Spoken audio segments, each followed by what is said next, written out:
seriously in every thought they had. More shootouts, more murders. It's like some little woman was out filling gas in her car in a little town in California, and some big guy just walks over and punches her in the face, knocks her down, beats her all up. What demonic activity in her mind would make a guy do that? So the big guy weighed close to 300 pounds. She's just a little lady filling her gas tank. This guy decided it's time to go in there and beat her up. Well, you know California let out a bunch of thugs. Oh, yeah. A bunch of felons. I hate to say it, but you know, the answer would be just pull them away. They've got to be gunned down. Well, yeah, they're not real wise out there. California just going crazy. Venice Beach is the south of Los Angeles there. Yeah. It's just littered with these homeless tents and shacks, Yeah. and they're in there beating people up, and people are afraid to walk along there. They had a boardwalk for many years, you know, people would walk along. Yeah. Now they're afraid to go there. There's just so much.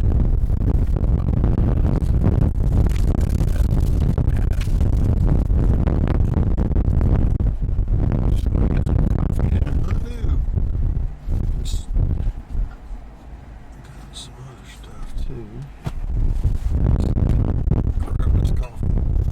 I'll try to manipulate it around without spilling. We don't want coffee spilled on us, that's for sure. Some gal was down, I think it was in Atlanta or someplace down there, opening up a store early in the morning. She went out there, opened the store at 5 something in the morning, and some guy just walked up and shot her dead.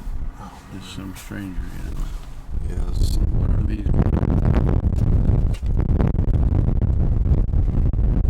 What amazes me is the tolerance that God might put in. Yeah. It won't go on forever, but Well, the Psalm of the day is about God's tolerance, isn't it? yes. Yeah. I read that today. Matter of fact, it's the only one I read. I didn't get around to the other ones. But, well, so that was the first one. That was 7, right? Yeah, Psalm 7. How he's gonna, did it say he expresses his wrath every day? Yeah, I kind of forgot what it read. We read it too, but I can't remember what it says exactly. One of the Psalms really got to me the last couple of days. I think it was 30. It was so good. I read it over and over and over. I wrote about 15 pages on it. Yeah. And it's the one that Peter quoted, part of it. He quoted about 3 to 5 verses in it, in 1 Peter 3. Okay, run them by me because I can't think what they are. The one who loves life and wants to see good days. Oh, yeah. Seek peace and Keep your pursue tongue it. from evil. Yeah, keep your tongue from evil. Yeah. Seek peace and pursue it. All of that. And that's not even the best part of the psalm. To me, the best part of the psalm was the other parts where they mentioned the Lord the whole time. There was like 14 mentions of the Lord in 22 verses.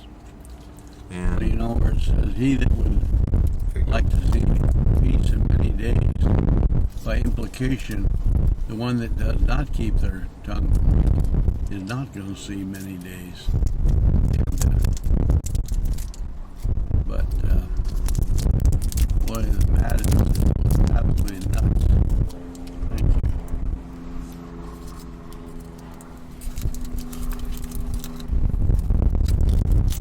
that passage said that whoever, well,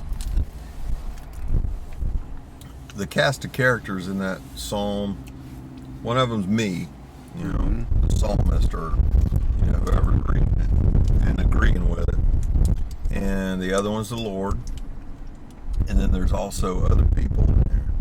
The other people, like the first people that are mentioned, are the afflicted. Yeah. And it says, "I will extol the Lord with Guy my looks lips." like Joey. He does, doesn't he? Joey Wubble. Yeah, he said, "I will extol the Lord with my lips," and the people are afflicted will hear and rejoice. Yeah. So that's kind of an evangelistic fact of extolling the Lord and His name. I thought that was neat. One of the Psalms today is 127, what I call the Builder's Psalm. It's a little short psalm, but it says, unless the Lord builds the house, the laborers work in vain. Unless the Lord keeps the city, the watchman watches but in vain. Yeah. So you That's can a do good whatever one you're for you being a builder. doing, whatever you're doing, but if the Lord isn't in it, you're wasting your time. Thank you. More where that came from. These have been our standbys for a while. I'll look forward to the next time you get those little square things. No, those are the best.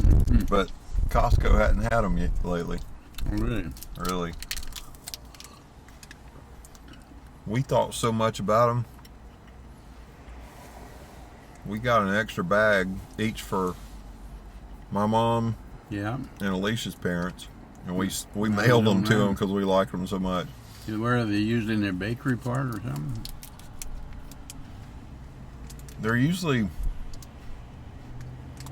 they're usually on the floor somewhere, over by the snacks. They just hadn't had them. And you know, those things are no bake. They're what? They're not even baked. It's just raw materials Oh, really? scooped together. One thing I always bought from them that's no longer available is hot jalapeno slices. Oh yeah. I just love their. It's called a Star brand. They come in big jars, 2 in a Oh pack. yeah. And they said they're on their inactive list. They're not ordering them now. They said every time they got them, they just zipped right off the shelves because people want them. I'm wondering, well, if they sell so good, how come you don't buy them? Yeah. But I think I know why. They probably can't get the price they want. Oh yeah. You know, Costco has to buy stuff at real cheap prices, or else they won't manage it. Right. So it's not that they care whether you like it or not. It's whether they can make any money at it or not. I thought I might check with Walmart or even Cars and see if they might carry them, though. I bought some at Fred Meyer, but they're not real hot like that. They're not nearly as good. The same brand? No, different brand. The Star brand is one I like, and they're just excellent. Yeah. Every time we've ever been to the Arctic Roadrunner, you've always got those jalapenos. I love them things. Yeah. Are they jalapenos there? Yeah, but they're different. They're different type. The ones that are in the Star brand, they're big, about as big around as a quarter. They're little slices, and they're real hot. But boy, they got the best flavor to them. I just love them. There's this pepper down in St. Augustine, Florida. It's indigenous to that area, and it's a really mild pepper. And I love that thing because it's hot enough to make your mouth warm, but it's not hot enough to burn. And they use it. Have you ever heard or been to? I think they had them where Amy was building that house. What do they call it? Firehouse Sub. Have you been to a Firehouse Sub? Firehouse Sub is an interesting chain restaurant because to me they're way better than Subway. They're just like scans better than Subway, but they don't have any machinery or they don't have any like kitchen stuff that's not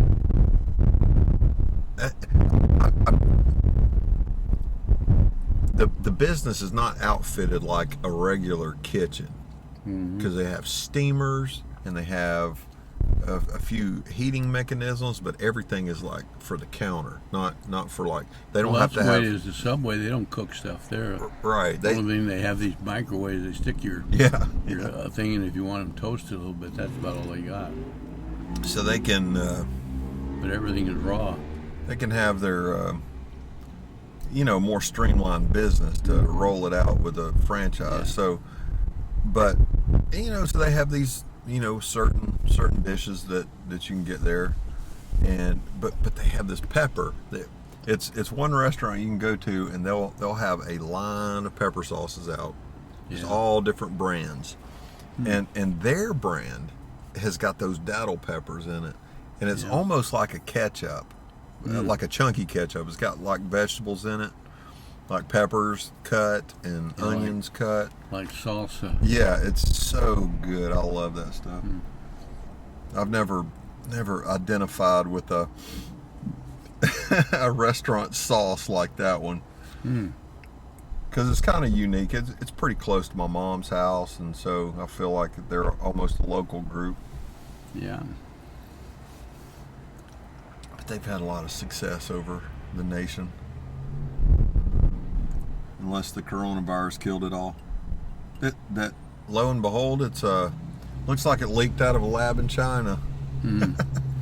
Well, these fools that are running the government, most of them don't have a clue what they're doing. Yeah. Crazy Kamala Harris goes down to Guatemala and tells the Guatemalan guy the problem is with climate control. That's why we have the influx of all these migrants. We need more climate control. Oh, yeah. She's absolutely clear outside of reality. Yeah. And It's just what they want to push next, though. yeah, CNN is just slobbering on the sidelines, waiting to roll out all that climate change stuff. yeah.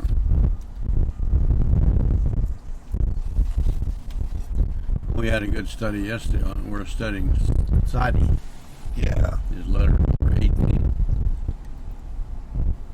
I brought you a study note there on Tsadde. Yeah. Let's get to it. We have one of them. There's two of them there. Tsadde. You know, most of the Hebrew letters are made up of a combination of more than one letter. So Tsadde is made up of a nun and a yud with three crownlets on it. You see that? Mm-hmm. Now you know what a nun represents. Forgot. Nun is new beginnings. New beginning. Okay. And normally a nun is very rectangular. It's just crossed down and over, square. Uh-huh.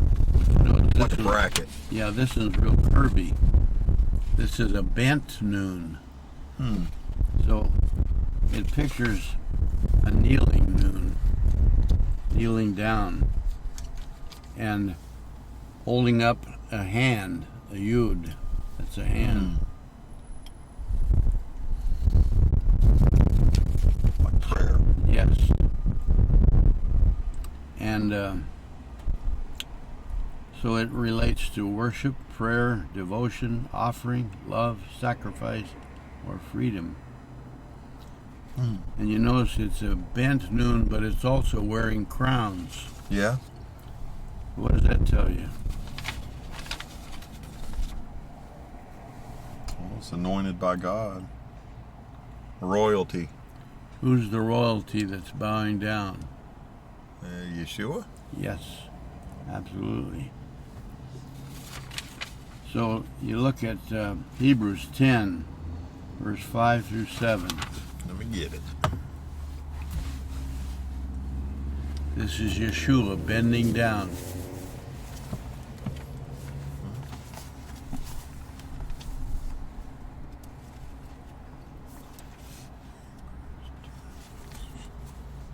All right. 5 through 7. 10, 5 through 7. Therefore, as he was coming into the Well, world. just a minute. You start with therefore. So what does therefore mean? It's explaining what just passed. Okay, so you have to back up a notch to find Okay. out why is the therefore.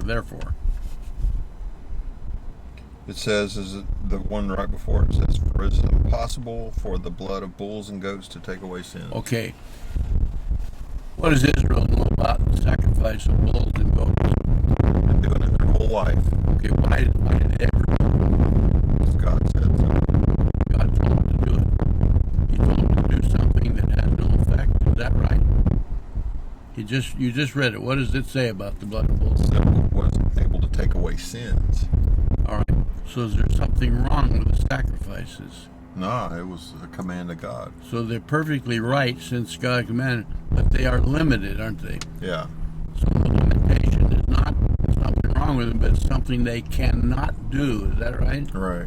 So what is it they cannot do? Take away sins. Therefore, because that's the truth, now the next verse. As he was coming into the world, he said, Who said? Yeshua. Okay, She's the one that came into the world. okay. And it's because since they couldn't, the old sacrifice could not take away sin, therefore, because of that, he came. Okay, now read on.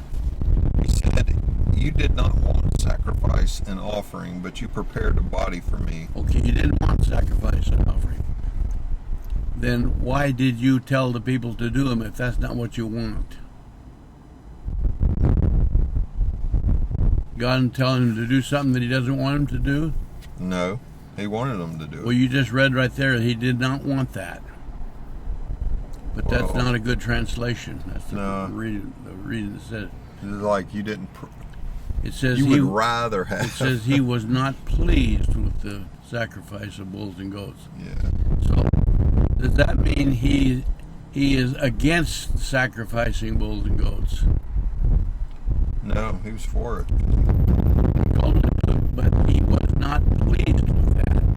So if he was not pleased with that, why wasn't he pleased with it?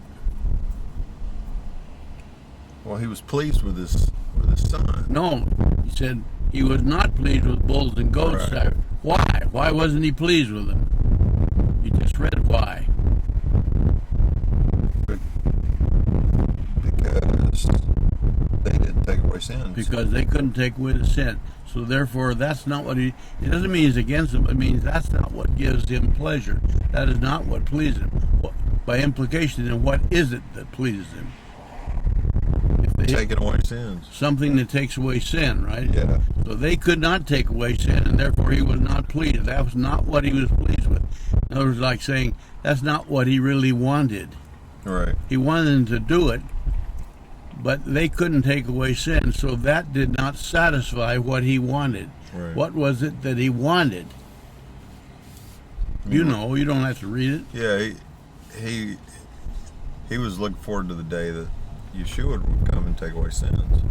Yeah, so he wants your sin taken away. Yeah. That's what he wants. He wants to replace our human nature with Now, he's not saying there's spiritual something nature. wrong with bulls and goats sacrifice, but that's not what he wanted. Right. What he wanted was to take your sin away. They couldn't do that. But they were necessary to give. He told them to do it. Why? Why did he tell them to do something that is not pleasing to him? Because it wasn't the time for Yeshua to come. Well, they couldn't take away sin, but what was it that they could do? What did they do? Well, they offered bulls and goats. No, the sacrifice of bulls and goats could not take away Right. sin, but they could do something. What could they do? They couldn't take away sin, but they could do something. What? Well, I said they could offer other things. No. Think about it. Put your brain in gear. I'm trying. They could not take away sin. That's Oh, okay. They couldn't do that. But they could do something. What was it they could do? They couldn't take away sin, but they did do something. What? What was the whole purpose of the sacrifice of bulls and goats? What's the entire Tanakh about? To honor God with... Not to honor him. The bulls and goats were not there to honor him. The bulls and goats were to tell you who it was that would take away the sin. Right. So they are a picture of, just like if you have a picture of Alicia, you say, this is my wife. No, it's not. It's just a piece of paper with ink on it. Yeah. But that doesn't mean do you not like this picture? Yeah, But it can't be your wife. It's Right. just a photo. right. But what does it do? You don't like it. It's not her, but It it does do reminds me of something. her. It tells you who she is, and you can show it. So the sacrifice of bulls and goats pointed to the one who would take away the sin. Yeah. That's what he was pleased with. He wasn't pleased with just the sacrifice. Can a photograph ever take the place of the real person? No. Does that mean you throw the photograph away? Uh-uh. It's trash. Throw it away. Get rid of it. No, it's not that. But this is not what you really want. This is only a picture of what it is you do want.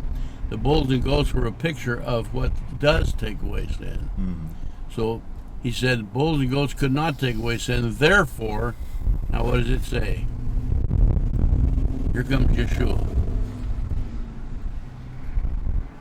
You did not delight in whole burnt offerings and sin offerings. Then I said, your delight was not in the offering, right? right. Is there something wrong with the offerings? No. But that's not what you wanted. Right. Go on now. Then I said, see, it is written about me in the volume of the scroll. I have come to do your will, God. Isaiah? Just Isaiah? the whole Torah. The Torah. The Torah is, it says in the volume of it. What it says in the volume, what does that mean? The whole of it? Everywhere you look in there it is. Everywhere. It starts with Bereshit, the very first word in the Bible, does it? Yeah. And every other word continues that same concept. So it's written about me. I have come for what? To do your will. I've come to be what it was you really did want. Yeah. You didn't want sacrifice and offering. It's not that there's something wrong with them, but they're just a picture of what it is you did want. So I've come to do what it is you really want. Mm-hmm. What is it that he really wants? Take away sin. Take away the sin. I've come to do that. Okay, so if he came to do your will, I've come to do your will, and your will is what those sacrifices could not do, which is take away the sin. Mm-hmm. Then, in one word, why did he come to this world? Take away sin. Take away the sin. Is there any other reason he came to this world? No. Nope. This is what you wanted. This is why I'm here. I've come to do this one thing. Now, does he heal people? Mm-hmm. Did he teach people different things? Mm-hmm. Is he a great teacher? Is he a healer? Does he argue with the politicians? He does those things, but that's not why he came. They kind of thrown in there, but there's one reason he came. What? What's the one reason he came? Take away sin. How did he do it? Okay, now here's where you read how he did it. Philippians 2:5-8. Now keep in mind, don't forget, he only came for one purpose. He came to do what the bull and goat sacrifice could not do. They couldn't take away sin, so he came to do that, didn't he? Mm-hmm. Okay, 5:8 of Philippians. I mean 2:5-8. Make your own attitude that of Christ Jesus, who, existing in the form of God, did not consider equality with God as something to be used for his own advantage. Instead, he emptied himself by assuming the form of a slave, taking on the likeness of men. And when he had come as a man in his external form, he humbled himself by becoming obedient to the point of death, even to the death on the cross. Okay. He humbled himself. Yeah. What is the bent noon in Tsadde? It's humility. It's a new beginning, humble down, holding up a hand to God. Psalm 19 says, the heavens declare the handwork of God. What's the handwork of God? The salvation of mankind. That's right. So he's holding your salvation up while he is bent down. Isn't that what Philippians just said? Mm-hmm. He humbled himself. But he was really equal to God, but he did not look at it that way. He humbled himself before God, but he's wearing crowns. Why is he wearing crowns? Because he's the royal son. Because he is the royal king, is he not?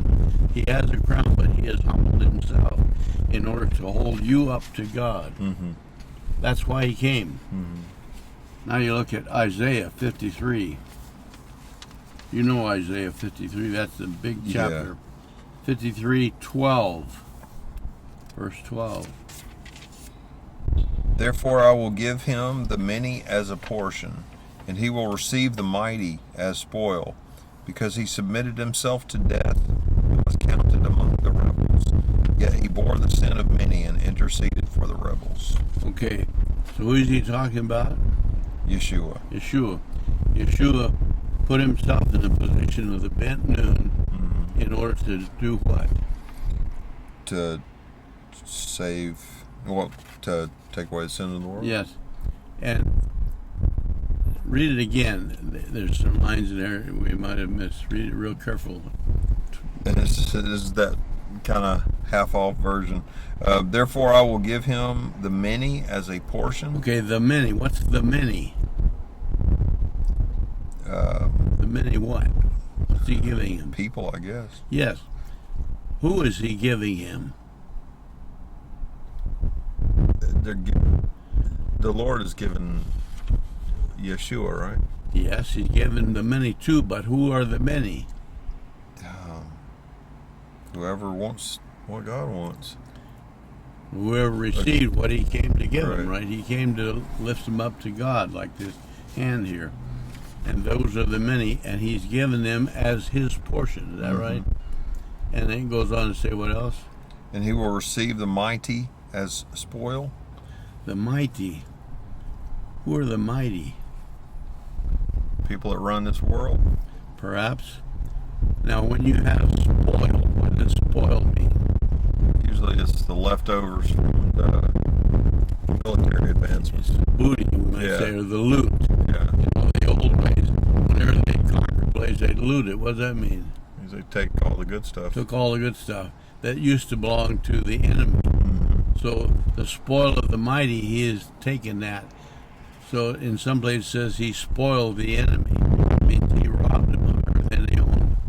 So the Lord has given the reward for the effort to him. It becomes his portion, it says. Doesn't it? Yeah. Now who is he giving this all to?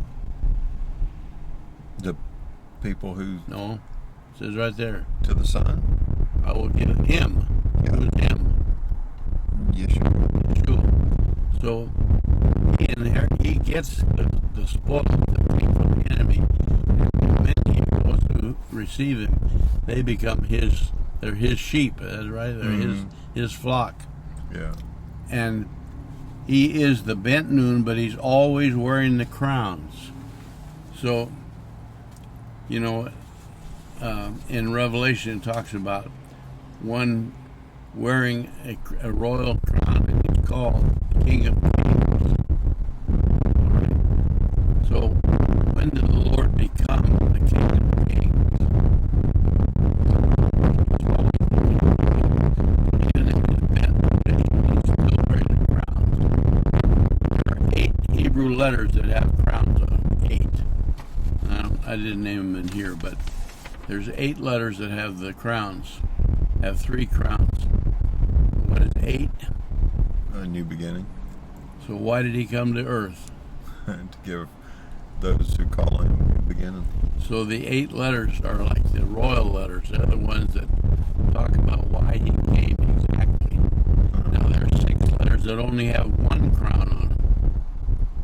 Instead of 3, there are 6 others that have just 1. Really? Yes. What is 6? 6 is man. Do men wear crowns? Well, yeah. Who? Depends on what level you're talking about. They're princes of this age and world wear crowns. Yeah, but who gave them those crowns? Well, the Lord did. No, you're talking about just the people of the world. Yeah. But 6 is a picture of man, but it's those that the Lord has given a crown to them. Has the Lord given you a crown? Remember we read in Revelation that there was 24 elders seated around the throne of God, and they were all given crowns. What did they do with the crowns? Did they throw them? It says they threw them at the feet of the Lamb, Yeah. because they were saying, "You've given us these crowns," which pictures. If the king wears 3 crowns, who would wear 1 crown?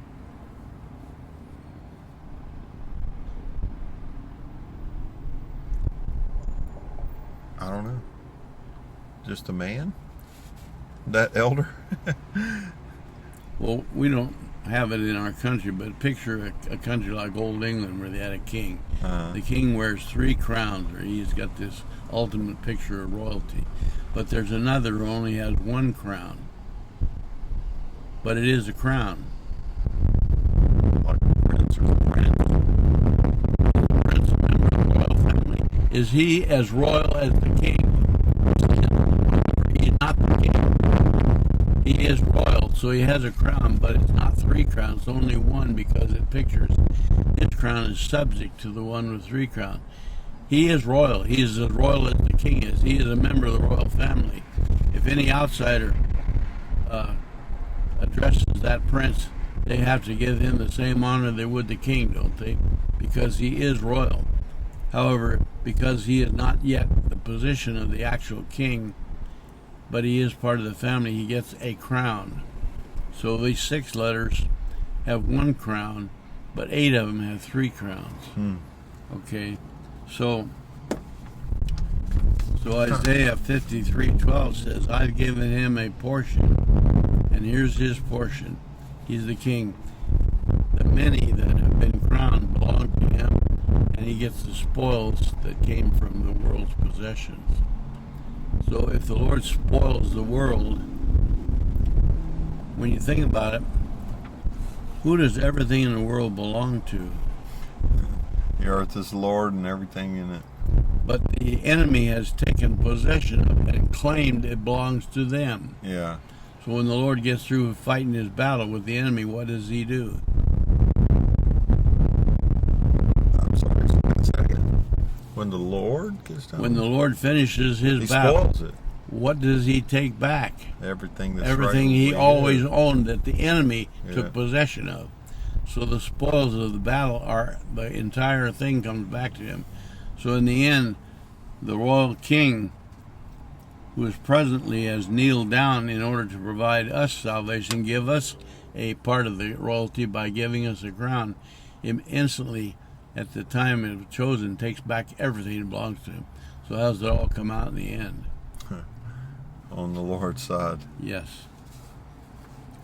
So now Tsadde is a picture of that, but also you look at that middle paragraph. Tsadde also resembles someone humbly kneeling, a bent noon, one with new life, holding up his hands to worship God. So this could be any of the Lord's people, couldn't it? Mm-hmm. And some of the sages say that Tsadde represents a fish hook or a bird trap. What did Yeshua say to his disciples? I'll make you fishers of men. All right, so what was their profession? They were fishermen. They were commercial fishermen. How do you do commercial fishing? They did it with nets, didn't Nets and hooks, right? they? Yeah. So that's what they did. Now, did he say, I'm not going to have you being commercial fishermen anymore? No, he said, I'm going to make you fishers of men. So you're still going to be fishermen, only I'm going to change the definition of fish, right? Yeah. So instead of going after fish, you're going to go after men. Yeah. Now, how do you go after fish? With nets and hooks. What do you use to go after? What do you use to go after men? Well, there's got to be a correlation. Some kind of nets and hooks. Well, a hook. If you net fish or you hook them, what happens to the fish? If you net them or hook them, Either way. well, you catch them. And what happens to them? Well, they become part of the bounty.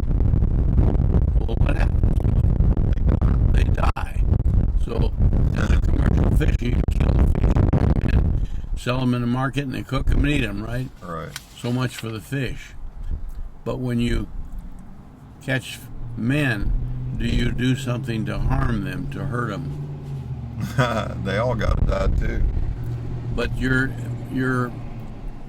they don't no longer exist. They don't become just gobbled up by somebody else. They lose their former life, but now they take on a new life, which is multi times better than the old life, Yeah. right? So to a fish, when you hook a fish, he's done for, isn't he? Yeah. But when you bring in a man as a fisher of men, you introduce him into an abundant life that's so much greater than the other. Yeah. Does he take a loss for being netted? No, it's all gain. So what do you use to catch them with? You use hooks and nets for fish. What do you use to bring in men? I wrote it on the net right now.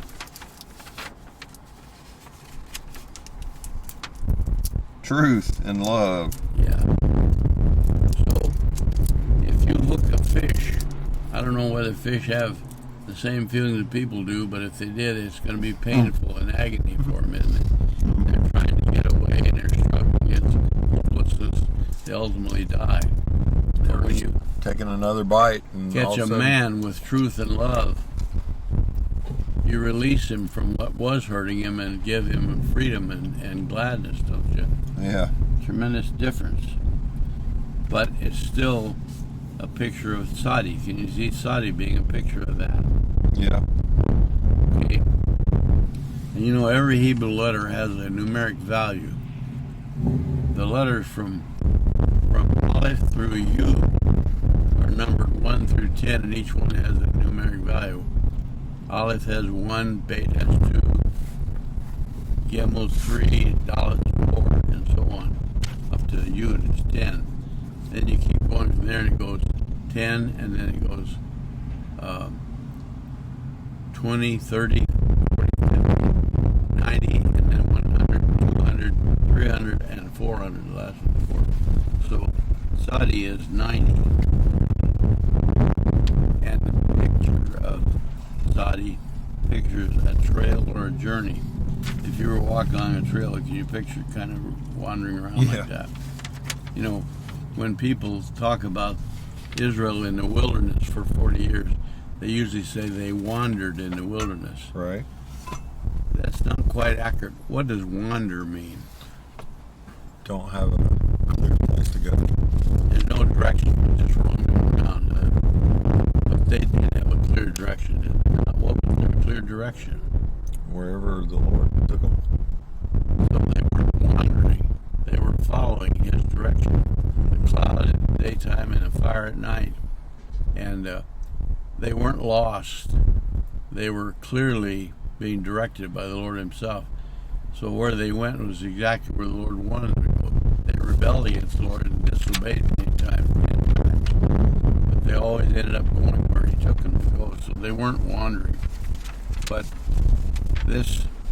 But they did move around a lot of different directions. They go one place for a while, and they go somewhere else. And it didn't appear they didn't go in a straight line. When they first came out, they headed straight for the border, and the Lord said, go in and take it. They rebelled there. And so the rest of their 40 years was going back and forth every which way, kind of like a picture of a noon. So it's like a trail or a journey. And it can mean the righteous one. Oh yeah, Tzaddik. Yeah. Now Tzaddik is a word that means righteous. Yeah. But Tzaddik is not spelled Tsadde. Oh yeah. It's spelled Tsadde Dalet Kuf. If you were going to write out Tsadde in a word, you'd write Tsadde Dalet Kuf. Okay, Tsadde means righteous, but what does Dalet mean? The door. The door. What is Kuf? Oh, I forgot what Kuf is. Okay, Kuf responds to the neck, the connection of the body to the head, or can mean the horizon, where the earth meets the sky. The connection between the earth and the sky. So you could say that Tzaddik means the doorway that connects us to God is Tsadde, and that's spelled Tzaddik.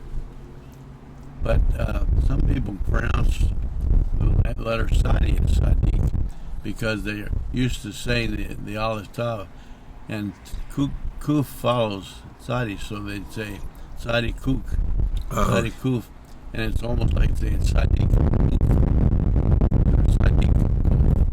So they've attached the Ku sound onto Tzaddik, and Tzaddik does mean righteous. You know, The Lord was called. He was a priest after the order of Tsadde. Yeah. The king of righteousness. King of righteousness. Tsadde means righteous. Malek means king. Malek Tsadde.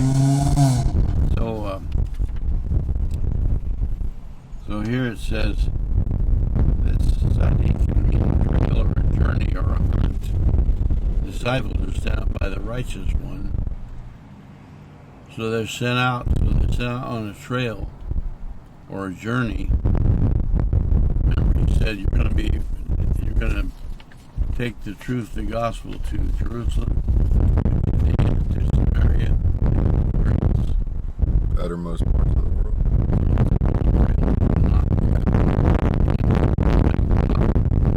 So they're on a trail, or a journey, or a hunt. They're hunting. It's just like a hunter goes out to get game, but the disciples are going out to hunt for what? For the men. Yeah, to bring people. Okay.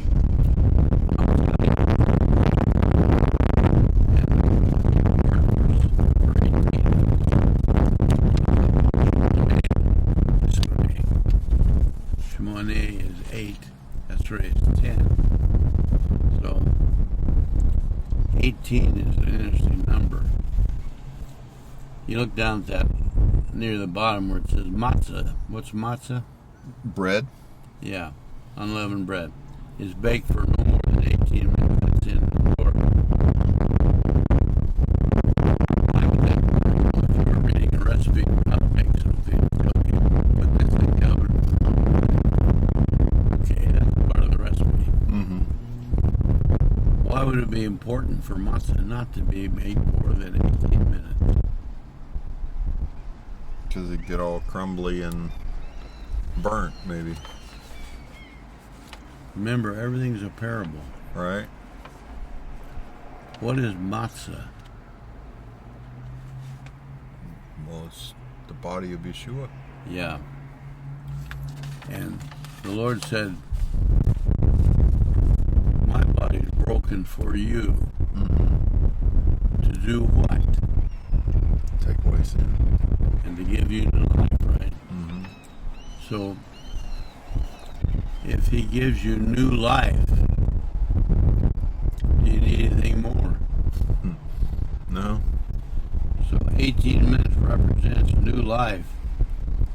And when you're done with 18 minutes, it's done. You don't need any more. So even that little baking of matzah is a parable to them about the complete adequacy of the new life. You do not need to go beyond the 18. That's enough. It's done. So when the Lord said from the cross, it's finished, what more needs to be done? If it's finished, it's finished. Yeah. Whenever you do any project, whatever the project is, when someone says, how's it coming? You say, it's finished. Then what more do you need to do? Nothing.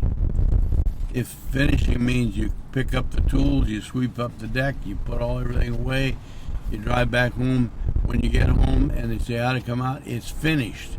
Do you need to go back and do anything else? Because if there's even one little thing to do back again, it really isn't finished. Yeah. So when he said it's finished, it is finished. So when matzah is baked for 18 minutes, it's done. You don't need to go beyond that.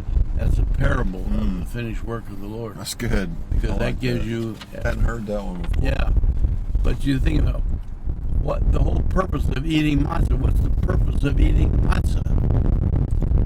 To remember him? Is to remember the Lord is the living bread, is he not? So if they're taught now, sadly, many Jews don't have the slightest idea about this. Why don't they know this? Because the Lord hadn't opened their eyes to it. And their sages and their rabbis do not teach it correctly. Right. If they did, now, you take Abraham, or a good one is Samuel. Samuel was the last of the judges. Yeah. And he's also a rabbi, is he not? Yeah. Does he teach correctly? Yeah. Do you think he would understand this about matzah? Well, insomuch as he knew about Yeshua. Well, if you ask Samuel about the Messiah who was going to take away sin, and you said to him that day will come when he will say it is finished, would Samuel understand what you're talking about? No. You don't think so? Then he doesn't know any more about God than the average Jew does today. I don't believe that. I think he would understand perfectly. Oh, yeah? Because he's, when the Lord called him, you remember the story here? Samuel was a little boy. He was sleeping with his old patriarch Eli, and the Lord spoke to him at night 3 times. Yeah. He thought it was Eli calling. Eli said to him, "The next time you hear the voice, what should you say?" Hineni. Hineni. I'm here in total agreement with you. So God says in his statement, I'm telling you about the Messiah. I'm telling you, Samuel, what you need to know about Messiah so you can teach my people about it. Now you're going to tell me that Samuel doesn't know this? Then what's he going to teach? If he don't know it, he's got to know it. Don't you think that God could explain this just as clearly to Samuel as he could to Isaiah? The Apostle Paul. Does the Apostle Paul know any more about God than Samuel knew? No. He just had a different angle, though. I mean, seems like each of them had the different facet that they had. Well, Aleph Tav is 22 characters. Each letter tells you something about the Lord. Each one is slightly different. Does Aleph disagree? No, it doesn't Tsadde? disagree. It's a different angle, but it's about the same thing. So they're in total agreement. If you were standing in front of this car and you describe a Subaru based on what you see in the front, another guy in the back describing a Subaru, what you're going to say is completely different, isn't it? Does that mean that the guy in front is disagreeing with the guy in the back? No, I'm just seeing it. He's just seeing it from a different angle, that's all. Or if he's on each side, or a guy inside would describe what he sees. They're all talking about the same thing. So Samuel and Isaiah and Jeremiah and Daniel and Ezekiel and the Apostle Paul and Peter and James and John are all talking about the same one from slightly different angles. Are they going to be in agreement or disagreement? They're going to To be in agreement. The Lord says, can 2 walk together unless they be agreed? No. Would the Apostle Paul be able to walk with Isaiah? Oh, yeah. All a matter of time. Put them together, they'll walk. Will they be in perfect agreement? Yeah. Yes, absolutely. Because they're both talking about the same thing, you see. Yeah. So, take a look at that second paragraph up from the bottom. Amidah, you ever heard of that? No. Amidah is a standing prayer. The word Amidah means standing. So they pray this 3 times a day, standing. And it consists of 18 blessings. You want me to read? Yeah, Hosea 14, verse 1 and 2.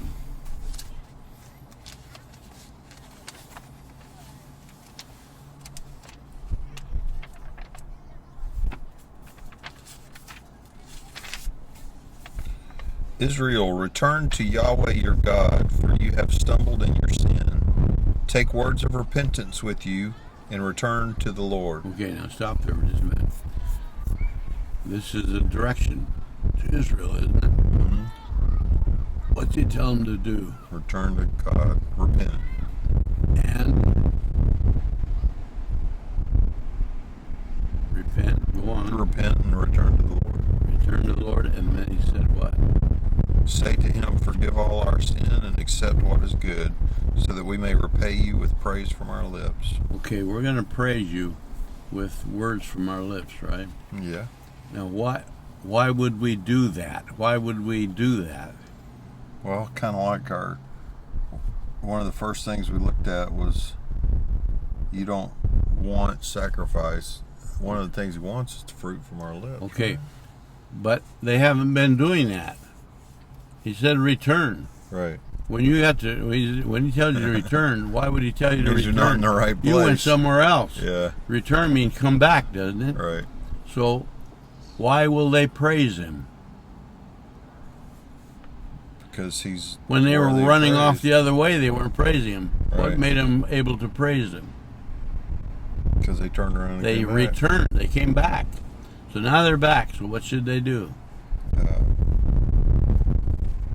Express praise with their lips. Keep going here. 1 and 2. That is 1 and 2. Okay.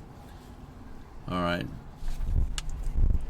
So the sages say that is what the prayer of Amidah is about. There's 18. If you study that thoroughly, that Hosea chapter, you'll find 18 blessings to thank God for. That's cool. Ezekiel 48:35. This is where I made an error in this, and you'll find Oh, yeah. out. I'll tell it to you. Ezekiel 48:35. 48:35. The perimeter of the city will be 6 miles, and the Okay, name just a minute. is You have to back up one verse. Okay. Because what city are we talking about? Jerusalem. Back up a verse and start. Go to 34. Okay. On the west side, which is 1.5 miles, there will be 3 gates. One, the gate of Gad, one, the gate of Asher, and one, the gate of Naphtali. The perimeter of the city will be 6 miles, and the name of the city from that day on will be Yahweh is there. Okay. So what city is he talking about? The city of God, What's the city of God? Jerusalem. Almost, but not quite. It's the New New Jerusalem. Jerusalem. Yeah. Now, does that... Now, you know, most believers will think that's talking about heaven. They got this word heaven and just wall around it. But it's not talking about heaven. It's talking about a place called the New Jerusalem. And the New Jerusalem is just like you. You've been given new life. Are you not the same guy you used to be? No, new guy. But you're not a different one. You're not a replacement for the guy that used to be, are you? Right.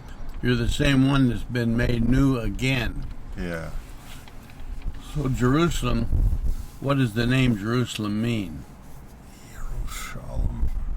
Something about peace. Jerusalem, yes. Peace literally means the place of peace or the city of peace. Okay. Go to Jerusalem today, look around, you see a lot of peace there. No. It's battles, wars, rockets coming in. They're having the same problem with protesters that they have in Minneapolis, burning and smashing and breaking and fighting and killing and stabbing and on that goes. What happened to the city of peace? It's not peaceful. But that's old Jerusalem. Yeah. The New Jerusalem gets a new name. When Abram was given the promise from God, he got a new name. What was the new name? Abraham. His wife's name was Sarai. She got a new name. Yeah. Sarah. Jacob had a name, and he got a new name.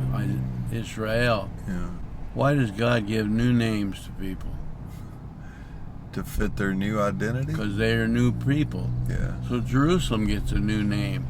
Old Jerusalem is filled with all kinds of trouble. What's the new name for Jerusalem? God is there. God is there. It says in Zechariah, there'll come a time when people from other nations, 10 men from other nations will grab onto one Jew and say, let us go with you. We've heard that God is with you. Yeah. Why would they say such a thing? Because they've got a new hunger for God. And they found that God is there. What's the name of the New Jerusalem? And God is there. God's there. We've heard that's your new name. Yeah. Now, if you ask anybody in the world today, what's Jerusalem's name? They'll say Jerusalem. How do you like Jerusalem? It's a place of trouble and terror all the time right now. The government can't even form a real government. They got battles in the political world. Their news people are all uproar with each other. It just goes on and on and on, one terrible thing after another. Because this name is Jerusalem, but they can't even do what their name says. But the day will come, it says, when the name will be, God is there. And if God is there, then what happens to all the trouble? It's not going to be trouble anymore. It's going to be exiled, isn't it? Yeah. They cannot continue in that way if God is there. And will it come? Oh, yeah. Do you have any idea when? No. But we know this much. It's a lot sooner now than when that was written. Is that right? That is and correct. Things are happening today. The Lord said it'll be like that in the last time. Yeah. It sure looks that way. Yeah, it does. So he said the New Jerusalem, it says it'll be 18,000 cubit. 18, of course, is the number we're looking at. That's Tsadde. 18,000 cubits is about 6 miles. Your version said 6 miles. 18,000 cubits. And I wrote 90 times 20. That's wrong. What's 90 times 20? 100 and it's only 1,800. 1,800. Yeah. But it isn't 1,800. It's 18,000. I missed it by 100 points, didn't I? It's 90 times 200. You know what letter is the numeric value of 200? Oh.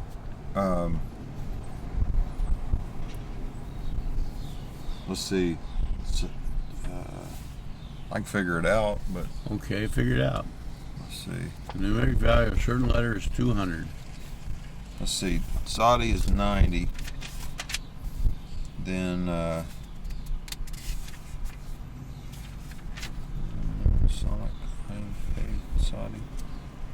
So Kof would be 100. Resh would be 200. Resh is 200. Yes, Kuf is 100. Resh is 200. So Resh means what? What does the letter Resh mean? His head. The head.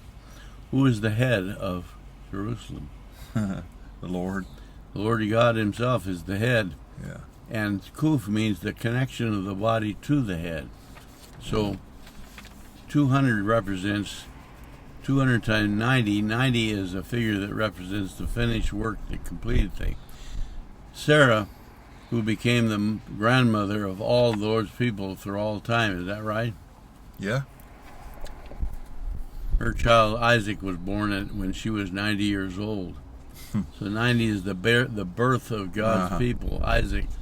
And so 90, under the control of the head, is a picture of the 18,000 cubit perimeter of the New Jerusalem, whose real name is God is there. That does a lot for Jerusalem, doesn't it? Yeah. But I made an error. I could multiply 20 by 90 to get 18,000. Another 18 is in the next page. The Tower of Siloam fell on. That was one of the towers around the old wall. Yeah. Collapsed and killed 18 people. Read Luke 13, verse 4. Now sometimes 18, even though it represents new life and so on, can also represent God's judgment against evil. Look at Luke 13:4.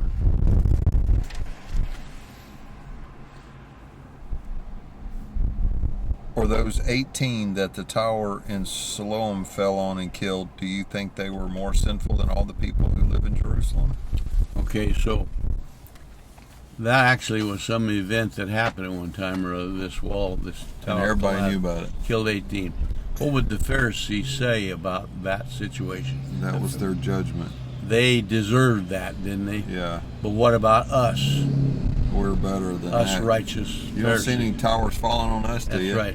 So what did the Lord say about that? He said that if you don't repent, you're going to be just like them. So what he's saying, they're no worse than you are, right? Yeah. But 18 died. So why did only them? Why not a bunch of others? You think God had a control over that? Yeah. Why just 18? To solidify that number in our head. Yeah, make sure you understand. 18 can mean God's judgment against evil.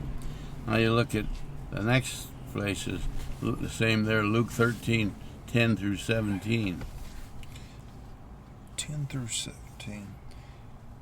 As he was teaching in one of the synagogues on the Sabbath, a woman was there who had been disabled by a spirit for over 18 years. There it is. Yeah. She was bent over and could not straighten up at all. Bent over. You ever seen anybody like that? Yeah. I saw one one day. She just bent way down and she obviously could not stand up. Okay, go on now. What does it say? She was like that for 18 years. Yes. And she was bent over, which is like the Tsadde, right? Tsadde, yes. When Jesus saw her, he called out to her, "Woman, you are free of your disability." Then he laid his hands on her, and instantly she was restored and began to glorify God. All right.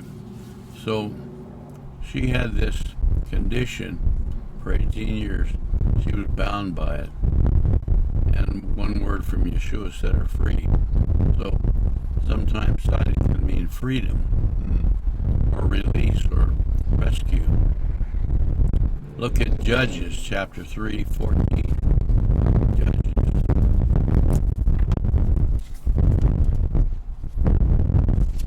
Judges 3:14. 3:14.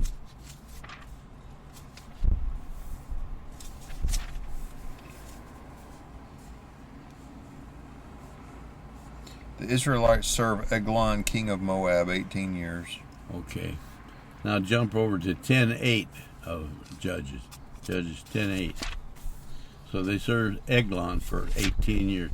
Now Eglon's an enemy. He is not one of the Israelites. So 10:8, yep. 10:8. They shattered and crushed the Israelites that year, and for 18 years they did the same to all the Israelites who were on the other side of the Jordan in the land of the Amorites and Gilead. Okay, where is the land of the Amorites on the other side of the Jordan? You know where that is? If you're in Israel and you go over to the other side of the Jordan, where are you going to?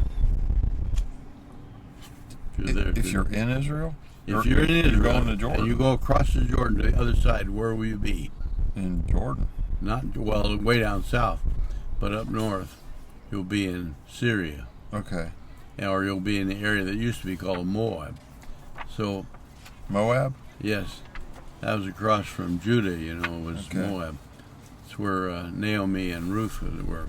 Ah. So what's going on in Moab? What do they do in Moab? They follow another god. Yes, they're idolaters. Yeah. The 18 years in both cases because they were serving idols. So God had them under tyranny for 18 years because of their idolatry. And of course, could they learn something from that? Yeah. Yeah.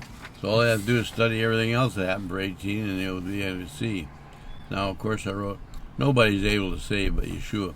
Look at Romans 3:10. Romans 3:10? Yeah. In fact, put your finger on that, and before you read it, also look at Psalm 53:1. Okay.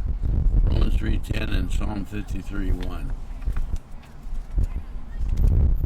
Which one you want first? Romans 3:10. Okay. Psalm 53:1. 3:10. It says, "As it is written, there is no one righteous, not even one." Okay. So, if you look in the world today, how many say are righteous? Nobody. 53:1 of Psalm. 53:1. The fool says in his heart, God does not exist. They are corrupt, and they do vile deeds. There is no one who does good. So does that say that everyone in the entire world is evil? 53:1. Yeah. No, it doesn't. Read very carefully. It's the ones who say that there is no The God. fool says there's no heart, no God. There's not one of them is righteous. Now, if you, by implication, what if you do say, I do recognize God? That's different from the fool, isn't it? Yeah. But he said there's nobody righteous. What does it take to bring salvation? Sacrifice? Or righteousness? Yes, someone has to be qualified to be the sacrifice. Yeah. If there's no one that's righteous, is there anyone qualified to be that sacrifice? If there's no one. No. But there is a righteous one, isn't there? Yeah. Jeremiah 23.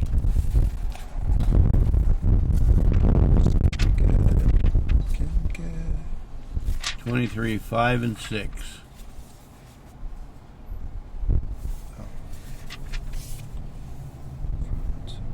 The days are coming, this is the Lord's declaration, when I will raise up a righteous branch of David.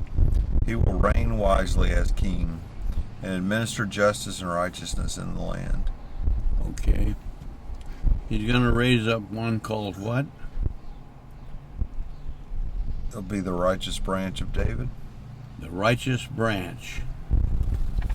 Okay. Yeshua was called a Nazarene. Yeah. You know why they call him a Nazarene? Because it's related to the word branch. He came from the town called Nazareth. Yeah. And the word Nazareth means a branch. Yeah. Now, you take a branch, those trees are full of branches. What's a branch? It's part of the tree connected to the trunk. Yeah. It's not the trunk, but it comes out from the trunk. And of course, if the Lord called Yeshua the righteous branch, it means he came out from the main trunk, and he, of course, has come from God. Now, Yeshua is not a righteous branch. Did you hear me? Yeshua is not a righteous branch. The righteous branch. He is the righteous branch. You caught it. Good. Why is that important? Because there's only one. And he said, the Lord looks on the earth, is there anyone righteous enough to be the sacrifice? No. But here comes the branch, who is the righteous one. Now, Jeremiah 33, 15 and 16. Jeremiah 33, 15 and 16. In those days and at that time I will cause a righteous branch to sprout up for David, and he will administer justice and righteousness in the land. In those days Judah will be saved, and Jerusalem will dwell securely, and this is what she will be named, Yahweh our righteousness. Okay, that tells us a lot in that verse, doesn't it? First Yeah. of all, it says a repeat of the same thing that 23 said about the righteous branch, doesn't it? Yeah. I will raise up for David a righteous branch. Now, David is the king of Israel, is he not? Yeah.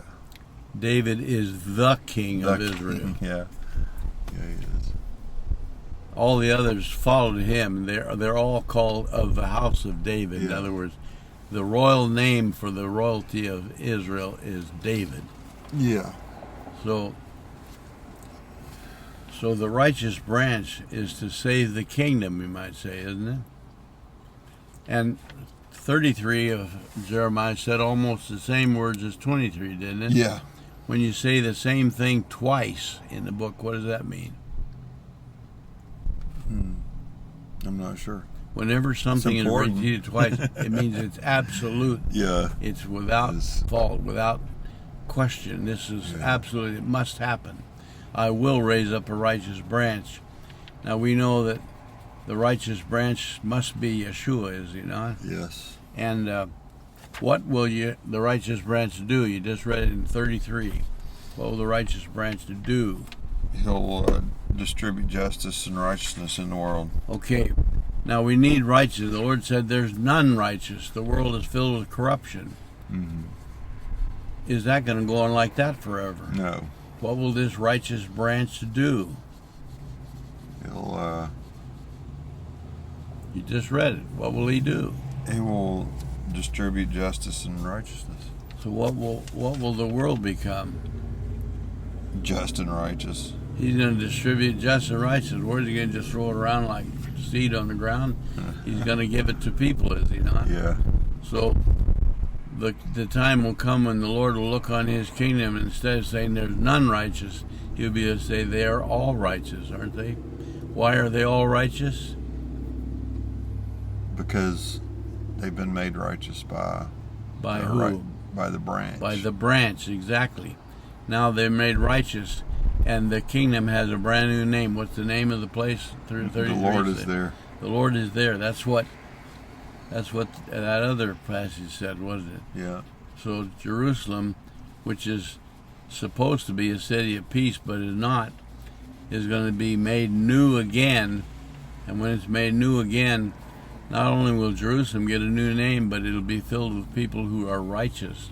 Now, Jerusalem in our world is that one little city in the Middle East there, right? Mm-hmm. But do you think that when he says the New Jerusalem, he just means that one place over in the Middle East? No. What's the New Jerusalem? Everywhere on earth. It's all the Lord's people from all times and places. Yeah. You know, when the Jordan River Times and places. Say again? All times and places. Yes. When the Israelites had finished the wilderness travels and all over 20 years old had died except Josh and Caleb, they came up to the Jordan River, and Josh and Caleb, now they were old guys, weren't they? Yeah. Over 80 years old, but everybody else was 20 years old or younger. Yeah. How'd they get across the river? In which instance? When Josh and Caleb led the Israelites up to the Jordan River after 40 years. Didn't the Lord give them a gap to walk across? How did it happen? I don't recall. Well, of course, the Lord commanded the priests were staff, right? The priests yeah. were carrying the Ark of the Covenant. The priests were carrying, and they walked into the They waded water, out into the water, and now, then it parted. Yeah, and the river was at flood stage, it said, so it'd be a big river at that time. Yeah. Anybody who saw this and saw the priests wading out into the water would think what? This is about to get bad. They're going to drown. Yeah. But then they got up to about knee level or somewhere along there. All of a sudden, the water just separated. And it didn't do quite like the Red Sea. It was similar to it, but not quite the same. The Red Sea formed a wall on both sides. Like the Red Sea is not flowing. It's not a river. It's just the water is flowing on one side. So the water below it, down the river, the water above it stood up like a wall. It backed up to a place called Adam. Yeah. What does that tell you? It covered all those men that went before. Salvation is retroactive, and it goes all the way back to Adam. That's right. So now you look at 1 Corinthians 1:30. How do you keep all this in your brain there, Jim? By writing it down and telling you about it, and hopefully I'll remember half of it. 1 Corinthians 1:30. 1 Corinthians 1:30.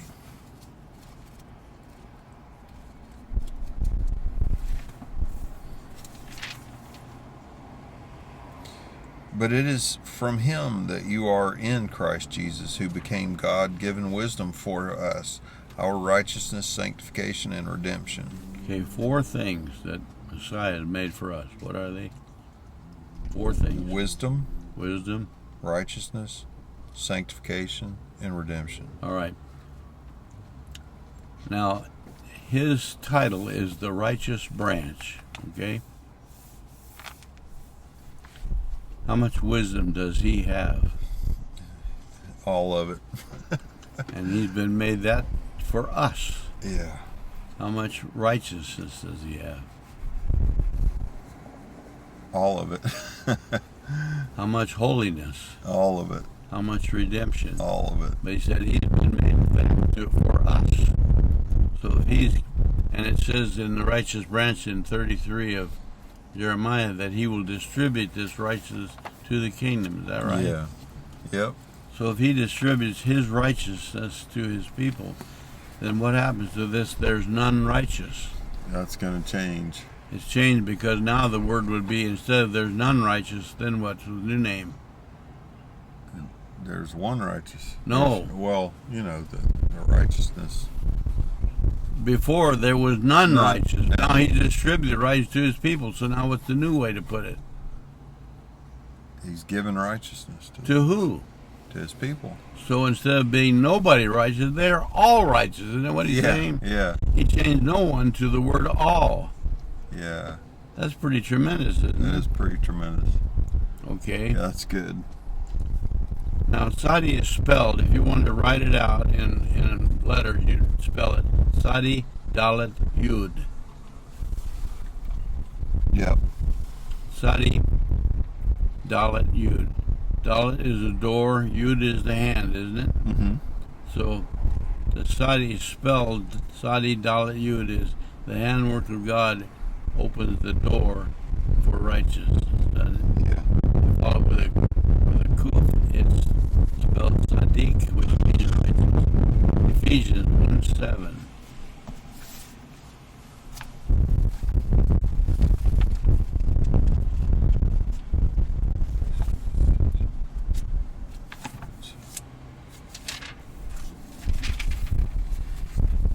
We have redemption in him through his blood, the forgiveness of our trespasses according to the riches of his grace. All right. What do you have through his blood, it says? Redemption.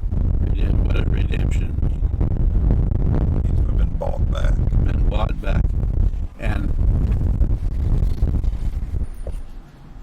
how much redemption do you get?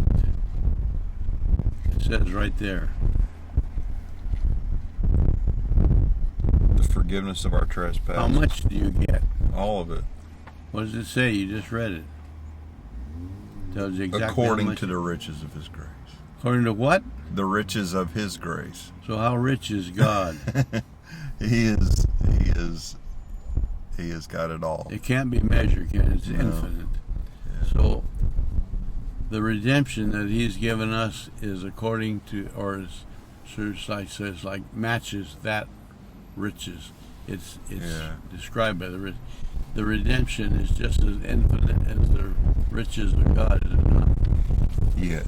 So how much redemption have you got? Can it be measured? No. It's beyond measurement. It's just infinite. Yeah. And if that's how much redemption you have, or if that's the way to describe how great it is, what would it take for you to lose it? Huh. A lot more difficult than people make Well, it. if you were to lose that redemption, then God would have to lose his riches, wouldn't he? Yeah. Because that's the comparison. The redemption he's given you is compared with his riches. Yeah. What's the chance of God losing his riches? There's no chance. What's the chance of you losing your redemption? No chance. You see where that shoots people down to think if you do some sin, you're going to lose it all? Yeah. Yep. Look at a 90 is a picture of a trail or a journey. If you're on a trail, what are you doing? Oh, in motion, walking. You're going somewhere, right? Yeah. Now, if you're on a trail and you're going somewhere, your purpose is not to be on the trail. That's not why you're on the trail. Why you're on the trail? To go somewhere. To get to wherever the trail leads to, right? In other words, you don't go on a trail just because you want to be on the trail. You go on the trail because you want to get to where it leads to. Yeah. So, look at Noah. Now, you don't have to look this up, but Noah, it says Noah walked with God. Remember when, in Noah's time, what was the general shape of the world? It was pretty bad. How bad was it? Everybody did whatever they wanted all the It time. said every imagination of their heart was only continually evil. Yeah. That's bad beyond measure, isn't it? Yeah. Did Noah like living there in that mess? No. That's all he needed. But he did live there, didn't he? He Yeah. was in that. He and his family lived in that situation. It was a horrible situation. He was a preacher of righteousness. But he walked with God. Yeah. Now, where would he walk? Well, in righteousness. Isaiah 30, verse 20 and 21.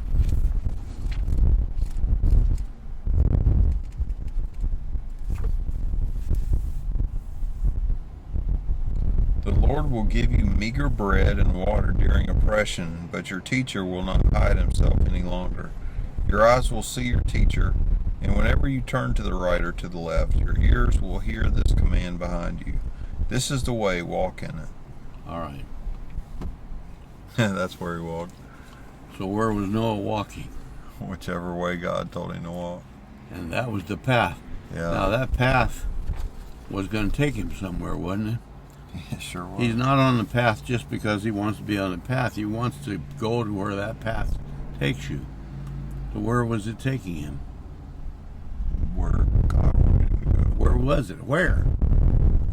Give it a name. Where was he going? He was going to build an ark. No, he wasn't. He was going to build an ark, but that's the path. Did he want to live on that ark forever? No. Where did he want to go? He wanted to be in God's presence. He wanted to be in the new, renewed world, did he not? Yeah. Yeah. Can't you see that? Yeah. The pathway is a way to get there. The ark was a way to get there, that's all. Yeah. He didn't want to live on the ark, but it was part of the way of getting to where he really wanted to be, which is in the new world, wasn't it? Yeah. Yeah. Look at Proverbs 4:18.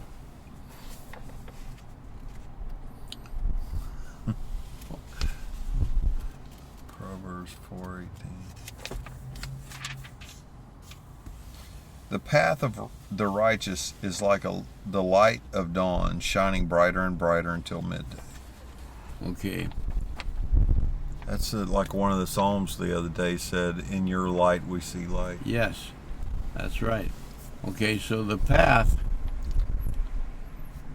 that you're on, and why are you on the path?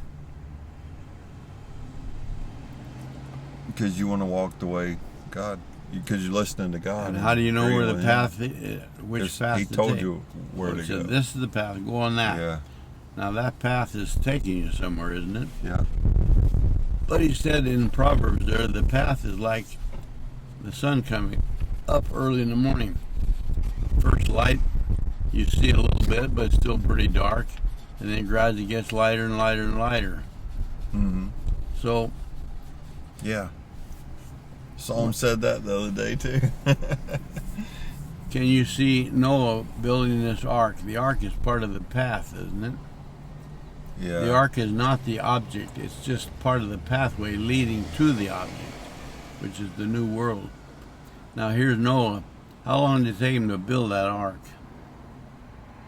100 years. Something like that. It's hard for us not to imagine it. Maybe what he said, you suppose I'll ever get through with this thing? Yeah. That's a long time to work on one project. I don't know if he ever said that or not, but it was the biggest structure when you're the on a world had ever path seen, and it's like the morning sun coming up, at first it's pretty dark. There'll be times you say, I'm not sure I can even see it. How do you know for sure if you're on the right path? You gotta listen to God. So And the Lord said, this is the path, walk on it. Yeah. Pretty dark, you can't hardly see where you're going. But the sun is gradually coming up. It gets lighter and lighter and lighter. So the farther you go along the path, the lighter it gets, the more easily you can see where you're going, isn't it? Yeah. Starts So, to become more clear. Can you see a progress? You're learning more and more. You're moving upward. You're not just, once you walk a long ways on the path, it's not the same as it was back before. Right. It becomes more and more. It says in Proverbs that to the wise, knowledge comes easily. But to the unwise, it's hard to find it. So the more you learn, the more easy it is to learn. Mm-hmm. Okay, so that's kind of where we are on a path is going somewhere. So Romans 8:4 and 5.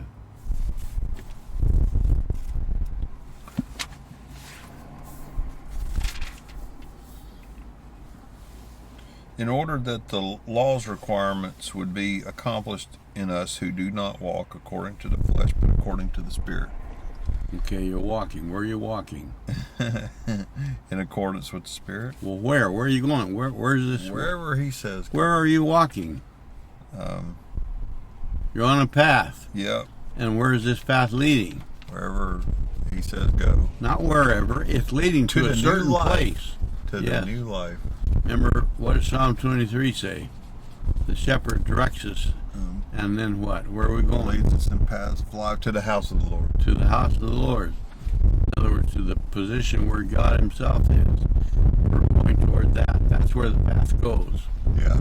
And you go, you're on it. If the Spirit says, here's the path, walk on it.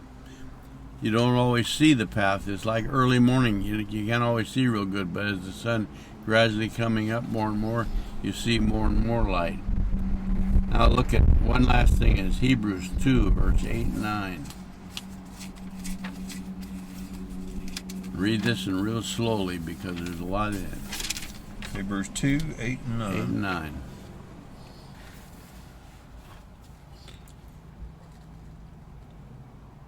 All right, and I'm going to catch the first part of the sentence. You crowned him with glory and honor and subjected everything under his feet. Okay, just a minute. He's crowned, right? Yeah. Our Tsadde has a crown on it. Now, what did you say? Having been crowned, then what? You just read it. He subjected everything under his feet. Everything. Everything. Yeah. Turn on the news.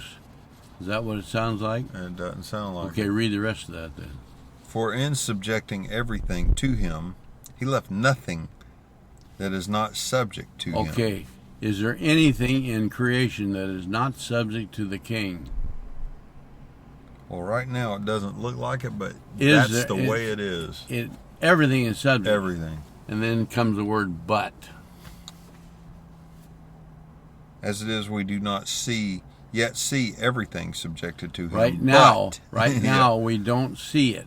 But we do see Jesus made lower than the angels for a short time, so that by God's grace he might taste death for everyone, crowned with glory and honor because of his suffering in death. Okay. The picture of Tsadde is the kneeling Savior, crowned with glory and honor, to whom which everything in the entire creation is subject. But we don't see that right now. Why don't we see it? Is it because it's not subject to him? No, it's just because it hasn't happened yet. Well, we haven't seen it yet, but it says he is the one who's suffering. Read it again a little bit. For a short time, did you see that there? Yeah. We do see Jesus made lower than angels for a short time. Okay. Now, when he says lower than the angels, what does he mean by that? Means that he was confined to our realm of being in the Okay, flesh. what's the position of the angels? They're below the Lord. They're messengers Okay, of they're God. subject to the Lord right there. Yeah. Right.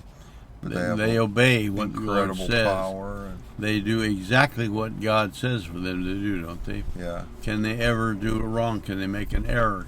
No. Can you injure an angel? No. Can you kill an angel? No. But they are always subject to God. But their Lord, they are not God. They are subject to him. Right. All right? But now he says, man has been made lower than the angels. So we're on a level, you might say, a position that's beneath that of an angel. An angel is subject to God. He does exactly what God gives him direction to do, doesn't he? Mm-hmm. Every angel does what God tells him to do. But we've been made in a position lower than that. Now, are we subject to God? Well, yes. Yes. Everything in But creation. we don't see it right now. Right. Why don't we see it? Because not everybody's going that way right now. Well, everybody's subject. It says Yeah. everything is. But why is it we don't see it? So that we can keep our eyes focused on Yeshua. Well, that's what he wants. But why don't we see that? Why not? Why don't we see it? It's there. Is everything subject to God? Yes. Then how come we don't see it?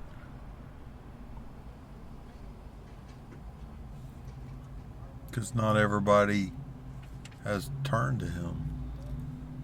But everyone is subject to Right. him. Whether they like it or not, gotcha. they are. Right. Again, the question, why can't we see it? If you can't see something, what's your problem? Blind. Doesn't it say that the enemy has blinded their eyes? Yeah. So we don't see it. But the enemy wants you to see stuff, so what does he show you to look at? And the lies. The enemy says, look at this. So we look at that, whatever it is the enemy shows us, how does that make us feel? Like God's not in charge. Yeah, so we feel hopeless. Yeah. And so the enemy says, I want you to feel hopeless. So he shows us things to make us feel hopeless. Does that mean that things are not really subject to God? No. They are, but we can't Right. see it because we've been blinded. So how are we going to get to where we can see the fact that it is subject? For the Lord to teach us and open our eyes. The blindness has to be healed, does it not? Yeah. How many times the Lord says, pray for the peace of Israel, pray the peace of Jerusalem. Yeah. And the Apostle Paul wrote that their blind eyes would be healed. Pray for them. So the reason we don't see the truth is because of blindness. And of course, the blindness is not total blindness, but it's blindness to the truth, is it not? Yeah. We can't see truth. Why did the Pharisees reject Messiah? They looked right straight at him, and what did they think? That he was an obstacle for them. You're not the Messiah. You don't look like the Messiah. We can't see the Messiah in Right. you. Why can't they see the Messiah in Yeshua? They were blind. Because they're blinded. So blindness caused you to see something that's not the truth, but the truth you're not able to see. So that's what happened. They could see all right. In fact, they even asked one time the Lord, are we blind too? The Lord said, if you were blind, you'd have an excuse. But you can see, but the problem is what you see is not true. What you're seeing is your own, what the enemy is giving you to look at, which is a lie. Yeah. That's what he said, isn't it? Yeah. So, in other words, you could have 20/20 vision physically, but if you can't see the truth, as far as the Lord's concerned, you're blind. Yeah. And if you're blind to truth, you'll see things, but you'll see what the enemy wants you to see. Yeah. So here we are, it says in your verse right there, everything has been made subject to him, but now we don't see that, but we do see Yeshua. And what is it about Yeshua? It says right there, you just read it. We see Yeshua, then what? Made lower than angels for a short time. For a short time. How long a time? Short. How long? When was he made lower than angels? When he was here on the earth. When he was born in Bethlehem. 30 years. He was born into the fallen world, which is subject to God, but we don't see it. And they are lower than angels, obey God perfectly. What does the world do? It does whatever it pleases, doesn't it? Yeah. Even though it's subject to God, it refuses to obey that subjection because it can't see the truth of it. But he was born into that situation, wasn't he? Yeah. Now, he is not like that, but he's born in that position for a short time. How long a time? 30 years. Long enough to be grown up, crucified, buried, and resurrected. Yeah. So now he is no longer lower than angels. So even though we have been made lower than angels, and we can't see the subjection the world has to him, we do see that he was born into that, but only a temporary time. He'd been resurrected for that. So what about us? Is there any hope? Yeah, there's hope. Because of what he did. Yeah. Romans 6 says if you've been crucified with him, you've been buried with him, and having been buried with him, you died with him, and having died with him, you're also resurrected with him. That's what it says, isn't it? Yeah. Look at Romans 8, 4 and 5.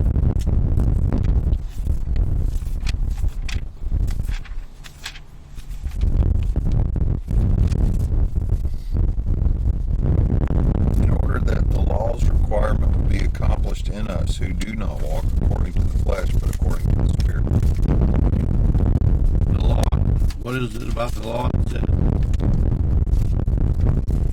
The law's requirements would be accomplished in us. are you required to obey the law? Yeah. But how is it going to be accomplished? According to the Spirit. when you walk according to the Spirit. Now, the Pharisees say there's 613 laws you got to obey. Yeah. How are you doing with those 613? Pretty bad. But they Not are matching up. accomplished. How?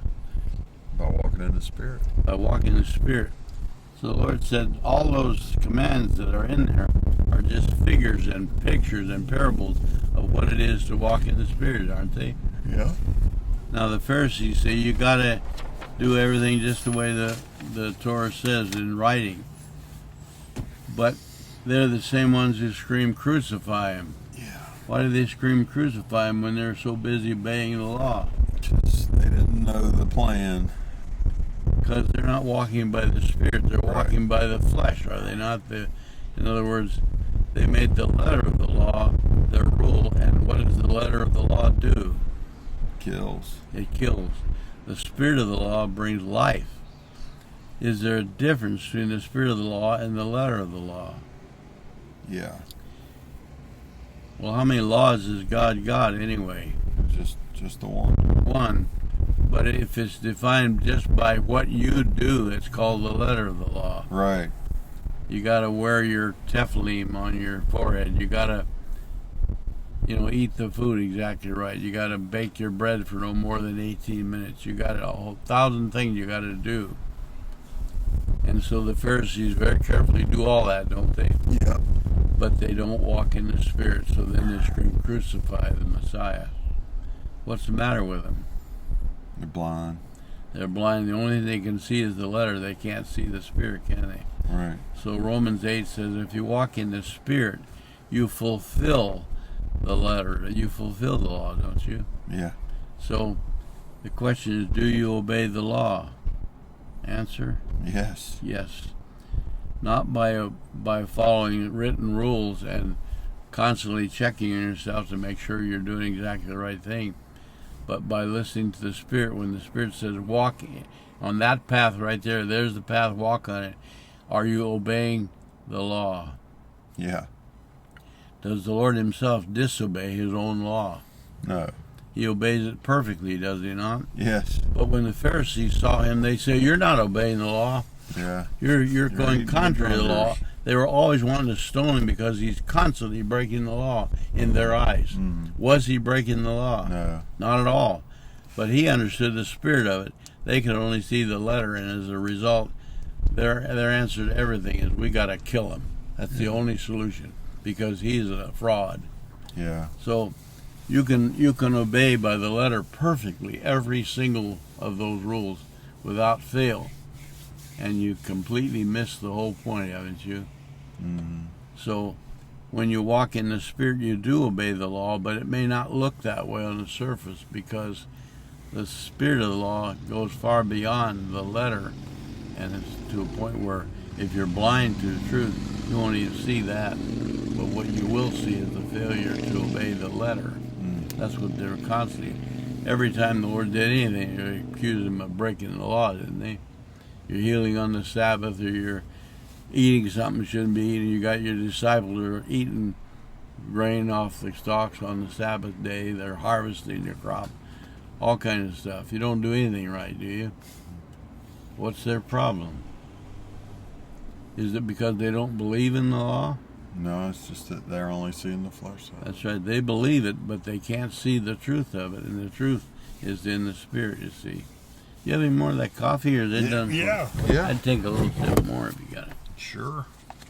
And we ran out of our notes on Tsadde, You want all this? I guess. Yeah. You know all there is to know about Tsadde, right? Yes. There's nothing more to teach until the next go round. We got to the end, huh? Yeah. But you can see the Tsadde is sure a good picture of the Yeshua, isn't it? That's right. The kneeling, sacrifice, humbled, and holding up to God his handwork, which is our salvation.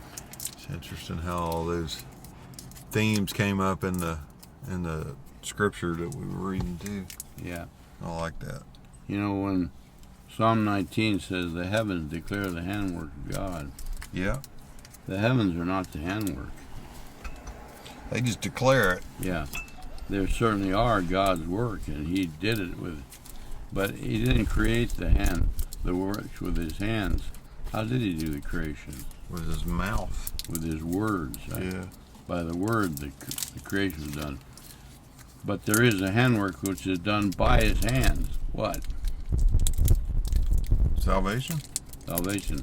How to use His hands to save us. Nailed Him to a cross. Yeah. And the heavens are there to tell us about that, aren't they? Yeah. They're not the handwork, but they're there to tell us what the handwork is. Just like the sacrifice of bulls and goats were not the saving. There was nothing wrong with them, but just like there's nothing wrong with the creation. They're just pictures. But they're a picture of what is what God wanted. So He wasn't pleased with. Could God ever say about the sacrifice of bull and goat, well, that's good enough. I'm happy with that. No. You know. Because it never was adequate. You ever notice how a lot of times you ask somebody, would you like another cup of coffee? And they'll say, I'm good. Yeah. I didn't ask you if you're good, and I asked you if you want some coffee. Why did you say you're good? It's like saying, I'm happy with what I got. Yeah. Yeah. So could God say to the bulls and sacrifices, that's good, that's it? No. No, He'd never say that. He would say, I will See say you next year. I will say it's good when my lamb has been sacrificed. Yeah. Then I'll say it's good. Until then, I'll say, not yet. Right? Mm-hmm. That's not enough. That's not finished. You know, there was a futility in it, wasn't what do you mean? it? I mean, see you next year, coming back. Oh, yeah, it's got to keep doing it over and over. My grandpa did it before me. My dad did it. When the Hebrews are doing their Seder, they chant this thing, I forget the name of it, that says enough. That would be enough. Yeah. They keep saying over and over, if the Lord had only brought us across the Red Sea, that would have been enough. If He had just brought us to the palms in Elam, that would have been enough. If He had just given us the Torah, that would be enough. Is there anything wrong with that problem? Yeah. What's wrong with it? Because it wasn't finished. It's not enough. It's not enough until Yeshua, the Lamb, is sacrificed, buried, and resurrected. Then God could say, that's enough. Until then, He can't. So that's when He says He wasn't pleased with the sacrifice of bulls and goats. Doesn't mean He's criticizing us, doing something wrong, but they're not enough. So why did the Jews say that? That would be enough. I think it's kind of like a literary device to say He is giving us so much. It's so plenty. Every single aspect of what God does for us is abundant. Well, it seems innocent enough, but realize this, that if it was true, if the Lord had brought us to Mount Sinai and that was enough, then the Lord would stop there, wouldn't He? Right. And if He stopped there, what would happen? It wouldn't be enough. There'd be no hope, because Yeah. just getting the Torah would not save you. Or if they crossed the Red Sea and the Lord said, okay, that's it, that's enough, then what? Then it wouldn't have been. They'd just die in the desert, and that's hopeless. It's never enough until Yeshua is resurrected and we are resurrected. And then God say, that's enough. Yeah. So the problem with Israel and the Jews saying that's enough is they fail to realize how desperate we need the resurrected Messiah before we can say enough. Isn't that true? Yeah, it is true. But that'll come. When Zechariah said, they will look on the one they pierced, and they will realize this is the one that we didn't realize was coming. We didn't realize we had Him. We said enough before we saw Him. And they will mourn for Him, and they will receive Him. And then it says, they'll weep. They'll weep, and it says, they will then realized what he meant when he said Jerusalem will get a new name. God is there. Yeah. Right now, they haven't got that new name yet, have they? Right. Still Jerusalem. Yeah. Sounds like a good name, but it's not enough. Not done. Not complete yet. But it will. Yeah, that's good. Well, I look at the news, it's just some of the things that are happening is so terrible. You wonder how could the tolerance of God continue to put up with this stuff. Yeah. Constant, more mass shooting, practically every day, another shooting somewhere. Yeah. I think they're pumping them up in the news too. It's like there's always been shootings, but now they're taking every shooting in the street corners of Chicago and making it national news. But it's pretty much that Minneapolis, they're the ones who voted to defund the police. Now they're begging the government to send them more people to save them. Yeah. Because the crime is running over the place. And they just got through getting rid of the cops, and New York City's so short on cops they don't even respond to non-violent calls anymore. Wow. Somebody calling that, somebody's breaking them out. Well, that's too bad. Sorry about that. But we don't have enough people to Hope it handle doesn't hurt you. Yeah, hope they don't hurt you too bad, But it's pathetic when they've thought they could save the day by defunding the cops. Yeah. Now they're begging them to come back, and they can't even hire good cops because the cops are getting no backing. Who wants to work for that government? So they're leaving. The cops are quitting and leaving.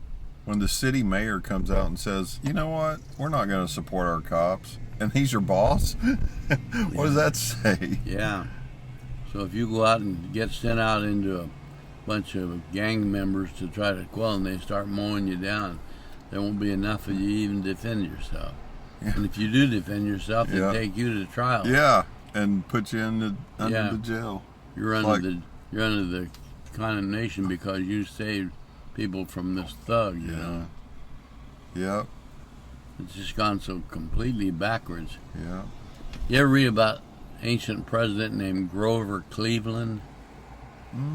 I don't know much about him. I know a little bit about him. He used to be a sheriff.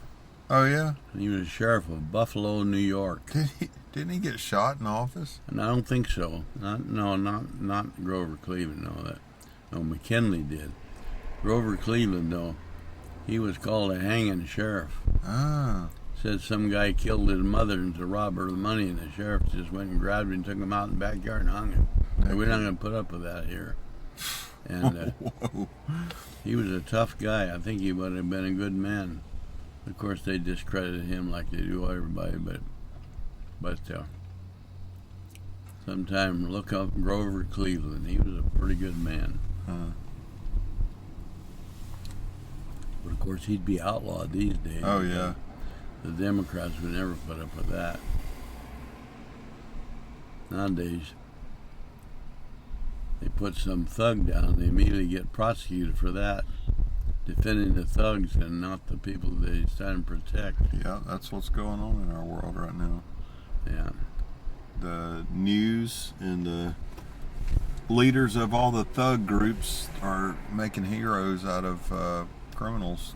I used to know an old man in Colorado who was a veteran of the Spanish-American War. Really? Wow.